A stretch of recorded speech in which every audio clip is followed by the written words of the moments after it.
Is Tim Hortons on the way to a brutal end?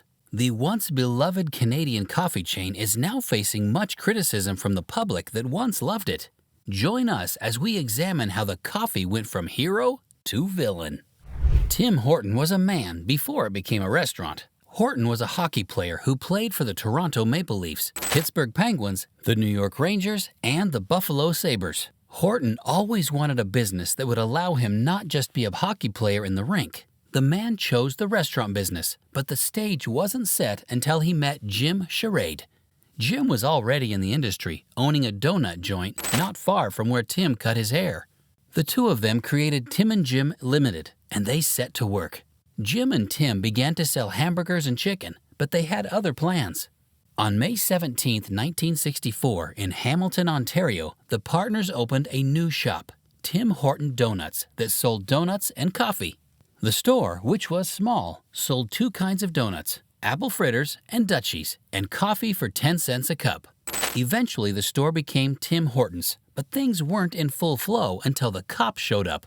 Okay, hold your horses, it's not what you think, and it was a former cop. While Tim had managed to expand his business, he couldn't manage them well. The store at 65 Ottawa Street was suffering, and Ron Joyce, a former policeman in Hamilton, took over and changed things for the better. After opening additional stores in 1967, Tim and Ron became partners, but they wouldn't be for too long.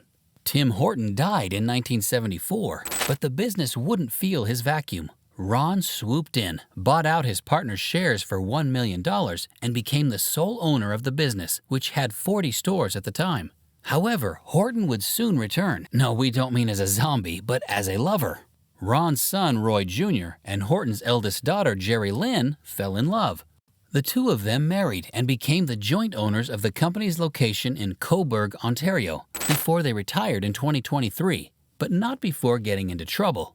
We'll talk about this later. Ron had one goal in mind. He wanted to take the store to the next level, and he did. In 1991, Ron opened the 500th store, and he wouldn't let up. Ron was ambitious, and his ambition did a terrible thing. Hortons took over the Canadian coffee and donut market and changed the landscape. People lost their small coffee and chain businesses, but with Hortons springing up every corner, Canada became one of the countries that consumed donuts and coffee the most. If Ron thought his business was big, it was about to become bigger.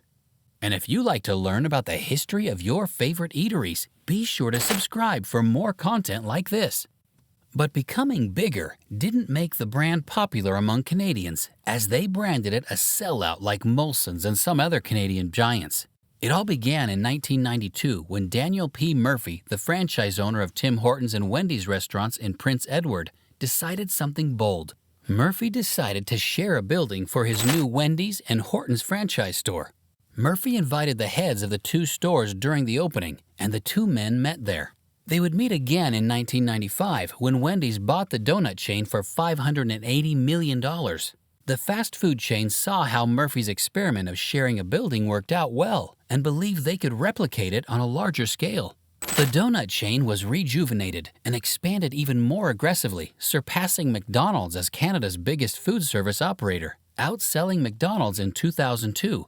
By 2005, the brand had twice that of McDonald's outlets in Canada and had 22.6% of the Canadian fast food industry revenues. After 10 years of owning the donut business, Wendy's biggest investors, Peter May and Nelson Peltz, pressured the giant to put the donut on the stock exchange.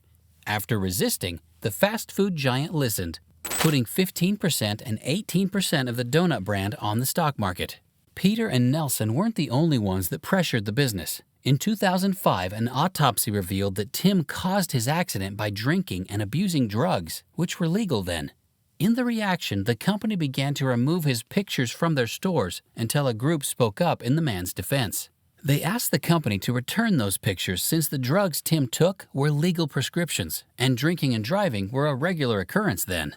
Speaking of pressures, in 2006, the company yielded to Peter and Nelson. The fast food giant shared the remaining interest in the donut business with its shareholders.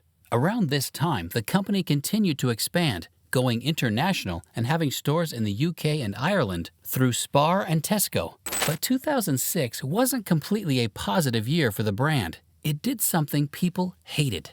The brand drew the anger of Canadians when it forced the staff not to wear red and take part in the Red Fridays campaign, which families of the military started to show support for Canadian troops. Eventually, the company permitted its employees in Ontario to take part, but only told them to wear red ribbons or pins. In 2009, the donut chain restructured and became a Canadian public company, and in 2014, Wendy's sold it to Burger King, or should we say Restaurant Brands. Restaurant Brands, the Canadian-based Brazilian investment company that owned Burger King and Popeyes, bought the business. Like the Wendy's purchase, Canadians have also been ticked off, and it looked like they saw the future. Restaurant Brands has proved to be nothing but grief to the brand. It is under their leadership that the donut brand did some of those terrible things we mentioned earlier. The guys at Tim Hortons didn't share in the pessimism of Canadians as they saw opportunities by being associated with Burger King. The brand would have more than enough resources to expand. Besides, the deal was going to favor Canadians. The two companies agreed that the donut chain CEO, Mark Cara, would remain and serve as vice chairman and director of the company. That is not all. They also agreed that Canadians must form at least 50% of the donut company's board of directors. Also, the business assured that they would not offend any Canadian law on competition, which allowed people to retain jobs. This was interesting, considering that the brand pushed a lot of small business owners out of business in the 90s. The deal was historic, as the company became the third largest fast food service company worldwide. And as they promised, the deal didn't offend the competition laws in Canada, as the Competition Bureau of Canada declared it was unlikely to result in a substantial lessening or prevention of competition. Also, the Minister of Industry, James Moore, approved the deal, but required that the two chains have different locations so people could keep their jobs. And so, the newly merged company began to operate, except by 2018, the brand had lost a lot of goodwill. The company crashed from 13th to 67th in Reputation Institute's study of Canada's most reputable companies, and it was all its fault. The fall to 67 also revealed how the business had been losing customers. The brand had done some stuff that gave it bad press, and the secrecy of its owners didn't help matters too. The brand accepted that it had a bad public image, but also revealed that its competitors were also stepping up their game. So what did it do that annoyed people that much? In 2017, the company's franchise owners filed an $850 million class action suit against the parent company, Restaurant Brands International, Inc. The franchise owners alleged that the parent company was using unethical means to get them to try to release their franchise locations. These franchise owners revealed the company was doing this because they had formed an association to address issues franchise owners had with the business. One of those issues was the alleged mismanagement of the advertisement budget and the company trying to make franchise owners bear the brunt of the costs. The business denied trying to force franchise owners out, but it couldn't deny how it conducted itself when it came to following the improved Canadian minimum wage. So instead of increase the wages of its staff, Tim Hortons conducted itself disgracefully. The franchise owners told employees to give up benefits like paid breaks so the business could give them a raise. Maybe the staff wouldn't have complained if a small franchise owner did this, but for a location that Ron Joyce Jr. and Jerry Lynn Horton Joyce controlled, a massive backlash erupted. Joyce's father has a net worth of around $1.57 billion, and the fact that he had a foundation made his sons and daughter-in-law's decision even more terrible. And speaking of terrible, the company took the Remembrance on Remembrance Day too far by replacing its symbol, the poppy, with a donut. With the company's former attitude towards the Red Friday campaign, people believed it was only trying to make money from the event. It's not all the time that the brand was terrible. It has done some amazing things, too. Ron created a foundation that sponsored Canadian and American children to attend high-class summer camps. To provide the children with the best experience, the business donates the profits from the coffee it sells on Wednesdays of every first week of June to the foundation. Also, the business has outreach programs like free skating, swimming, food drives, community cleaning, and so on. Although the company has reduced in reputation, it still has 5,352 as of 2022. With acts like not giving its workers sick leave during COVID-19, you can see why it has descended from being a hero to a villain, or maybe even both.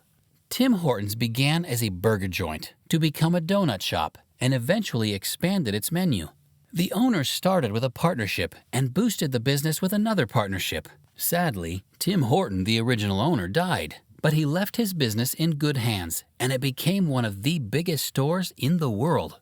But would the business have been bigger if Tim Horton had lived? Or would he have run the company down? Let us know in the comments, and don't forget to leave a like and subscribe to support our channel.